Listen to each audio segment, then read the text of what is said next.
Today we paint with speed paints. This Brazen Bull was my entry to the Trench Crusade painting competition a while back. The painting competition is practically a grimdark painting competition, and I was stubborn and still painted with my Grimpop painting style. Don't get me wrong, I like grimdark. I like seeing well done or well painted grimdark. I think I end up with Grimpop because I like saturated colors too much. Anyways, in this video, I'll share with you my thought process as I paint this Brazen Bull. Hi, I'm Don. Welcome to my channel. This channel is supported by all these awesome brands. Also, special thanks to The Army Painter for making this video possible. Don't forget my discount codes and affiliate links down below.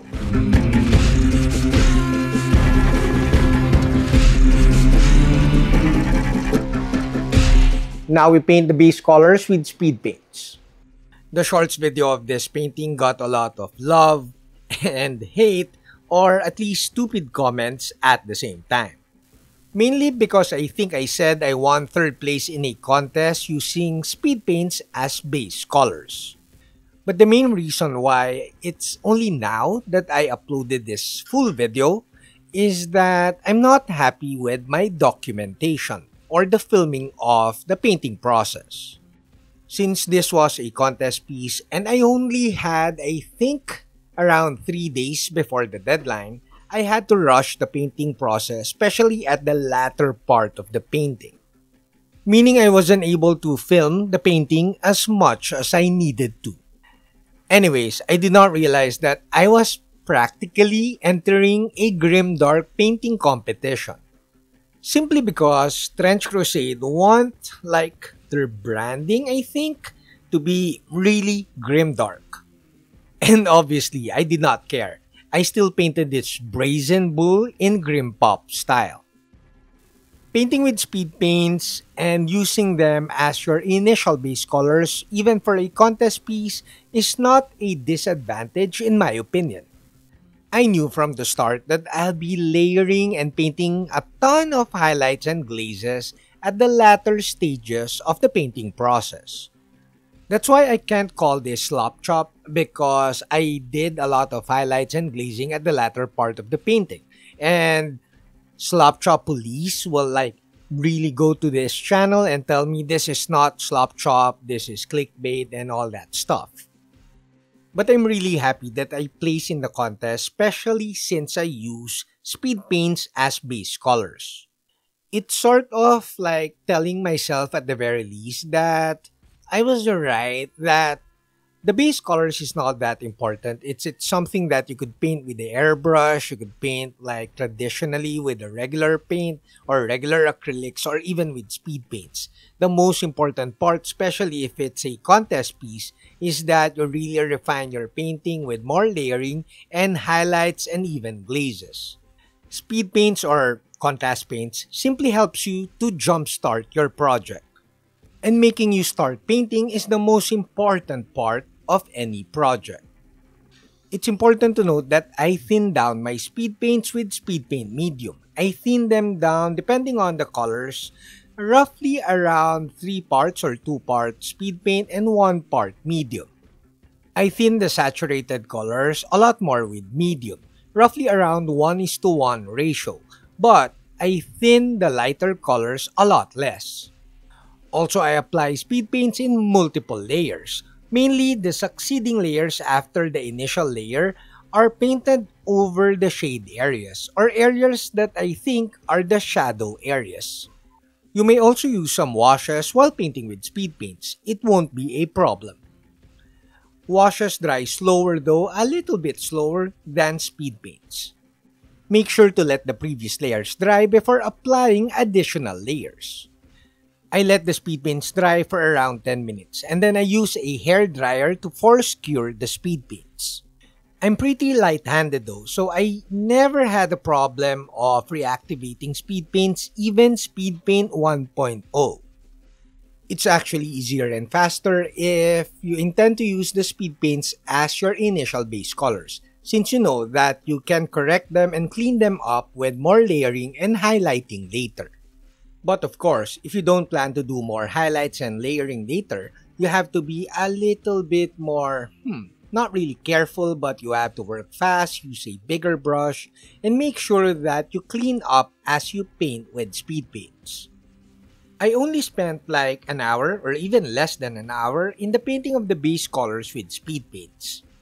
Once you're happy with your speed paint base colors, you may now proceed to layering towards the highlights. If you're liking this video, give this video a thumbs up and consider subscribing to my channel. Now we paint the base colors with Warpaint's Fanatics. As expected, I'm happy with the speed paints as my initial base colors. I'm practically using the speed paints as my underpainting. Oh, by the way, check out the shorts of this project because the comment section is crazy. A ton of thanks to the nice comments, but you'll find so many stupid comments in the comment section. After the painting with speed paints, I started seeing very nice entries posted by Trench Crusade at Instagram. Some of the entries are smaller Trench Crusade miniatures, and I was like, why did I choose a big miniature? Because I only had 3 days to finish this entry. I could have spent the same amount of time on a smaller miniature and the painting will be better. So I panicked, and eventually the painting of this brazen bull was a little bit overcooked. I'll tell you why I feel or I think that my painting was overcooked in a little while. But in this part of the video, I was just focusing on the layering towards the highlights of the armor parts. You'll notice that as I paint the armor parts, I paint more highlights on the areas where the OSL will be. Since the miniature is just armor, skin, and of course the base, I had to add the OSL effect. The OSL though made like the painting of the actual miniature a little bit confusing. I did not finish the painting of the armor until I painted the OSL. Because the OSL will give me like ideas on where to place the reflections and the nuances of the armor parts. I'm pretty happy with my initial layering of the armor parts though.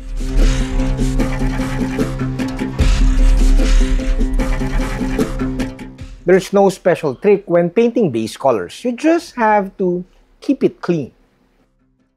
Clean base colors in general are like really good to help identify or define the different elements of the miniature. Trying to paint with clean base colors also help you practice your brushwork. Now we go back to the painting of this miniature being overcooked. As mentioned, I started seeing like very nice entries posted by Trench Crusade at Instagram while I was painting this miniature.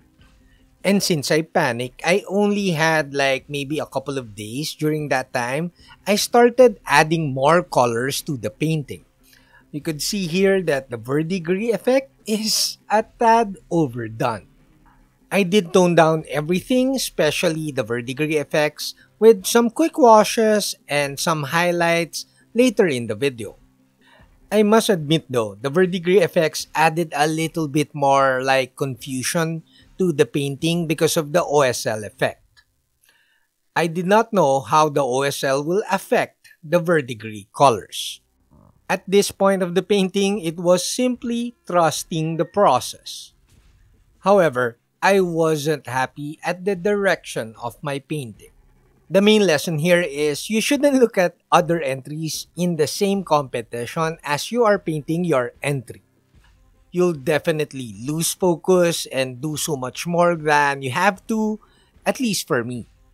Oh, pardon that I wasn't able to film the painting of the veins on the skin. Like I said, I'm not happy at this point of the project, so we're going to do some Salba mode. The painting of the veins on the skin is, to be honest, the first part of Salba stage. Now we paint the OSL to hopefully improve the painting of this brazen bull.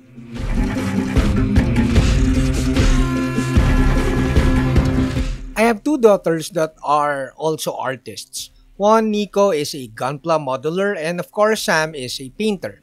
And we call Salba mode something, we call it Salba stage if whenever we're not happy with our work. So, Salba stage is saving stage. You're trying to save the project. The painting of the OSL or the blast effect is pretty straightforward. It's simply painting really bright yellow and then painting darker tones towards the reds and eventually the blacks on the smoke areas. These colors were painted via sketch and glaze. It's a matter of just not blending yet. It's a matter of just layering up towards the darker tones. This is simply layering from light to dark.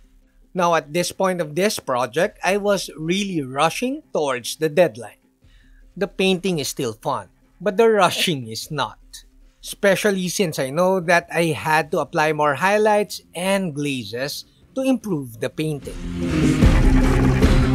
Now we paint highlights. Highlighting can be the most time-consuming part of painting any miniature. Like I say in my older videos, highlights is the highlight of your miniature painting. Highlighting is time-consuming or can be time-consuming, but it is as rewarding as glazing. You could see improvement with every stroke or every layer when you're highlighting. Also, don't be afraid to overdo the highlights.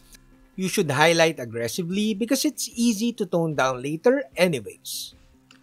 If you overdo the highlights, you could easily tone it down with washes, glazes, or even with thin down speed paints. I used to call this flip-flop stage, wherein I do a lot of highlights and then tone it down a little bit and apply more highlights and then tone it down a little bit more. I stopped calling it flip-flop stage though because a former patron, found it confusing. As you can see in the video, I'm painting as much highlights as I can. I was rushing this a little bit though because I had to submit this entry already. I did apply some quick washes and some more highlights before editing this video. After the painting of the highlights, once I'm happy with the highlights, I painted more glazes. Now we finish the painting of the miniature with some cleanups and glazes. Glazing is my go-to technique. It's like the method or technique that I really go to when I want to improve the painting of the miniature. I wasn't able to apply as much glazes as I wanted to because I had to submit the entry already. But like I said, I applied some quick glazing and more highlights before the presentation of this video. I apply both fat glazes and thin glazes. Thin glazes are thin to roughly around 3 parts medium and 1 part paint. Depending on the paints or colors that you are using, with glazes you tend to add more saturation or at the very least blend all your layering together. Now before my final thoughts, a huge thanks to all my patrons at Patreon, Hajime Model Studio, and of course the Army Painter for making this video possible. I must admit that the blast and OSL effect saved this project. The OSL simply made the painting more cohesive, and also I think it's one of the main reasons why I got third. Not having the OSL means you only have the skin and the armor parts of the Brazen Bull. Also, you'll notice, as usual, the painting at the back is lazier than the painting at the front. But I do like the colors that I use on the dark side of the miniature. I mainly use colors from the strong pale blues and teal stripe. Now, speed paints are awesome. I'm not paid to say that, but they're really awesome, but it takes a little while to get used to them. Speed paints are awesome for quick tabletop painting, but for miniature painting like this one, display level or contest pieces, speed paint used as base colors or initial base colors or even underpainting are a great way to jumpstart your project. Of course, if it's a contest piece, you have to paint more base colors, more layering, and more highlights and even glazes to refine the painting. But it did jumpstart. Speed paints did jumpstart the painting of this project. Pardon that this was not a proper painting tutorial video since I was not able to film the latter part of the painting process since I was rushing towards the deadline already. But I do hope you still enjoyed the video. Also, I have another project which is the Trench Crusade diorama. I also entered in the diorama category but I won nothing. Unlike this one, I got third. So do tell me at the comment section below if you want to see the painting of the Trench Crusade diorama. That's it, Pansit. I hope you like this video. Don't forget to like, comment, subscribe, and all that stuff. Until next video, guys. Bye! If you like this video, you might like these other videos.